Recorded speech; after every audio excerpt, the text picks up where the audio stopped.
কোন সন্তান যদি বাবা মার আগে মৃত্যুবরণ করে, বাবা তো সন্তানের লাশের পেছনে পেছনে যেতে পারে, বাবা সন্তানের কবরেও নামতে পারে। বলে কেন, বাবার কলিজায় কি মায়া দয়া নাই?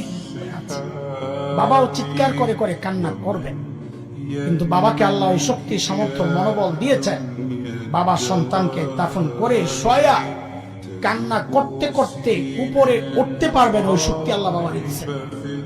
কিন্তু কোন মায়ের জন্য সন্তানের লাশের পেছনে যাওয়া চলবে না, কোন মায়ের জন্য সন্তানের কবরে নামা চলবে না।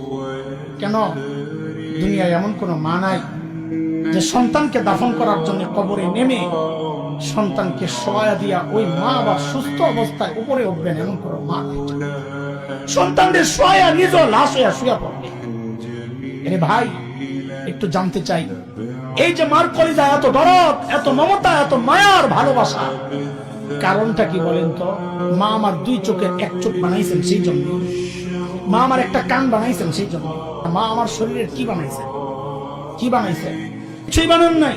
তারপরেও মার কলিজা এত দরদ, মা আমার কিচ্ছু বানান নাই, অল্প কয়দিন ভাড়াটিয়ার মতো আমার পেটে জায়গা দিয়েছে, হওয়ার পর লালন পালন করেছেন, কিচ্ছু বানান নাই, তাতেই মার কলিজা এত দরদ আর মায়ার মমতার ভালোবাসা, কিচ্ছু বানান নাই। তারপরেও তাইলে যে আল্লাহ আমার চোখ বানাইছেন, ওই আল্লাহর কত, যে আল্লাহ আমার হাত পা বানাইছেন, ওই আল্লাহর কত, যে আল্লাহ আমার এত এত নিয়ামত দিয়া বাঁচায় রাখছেন, ওই আল্লাহর কত।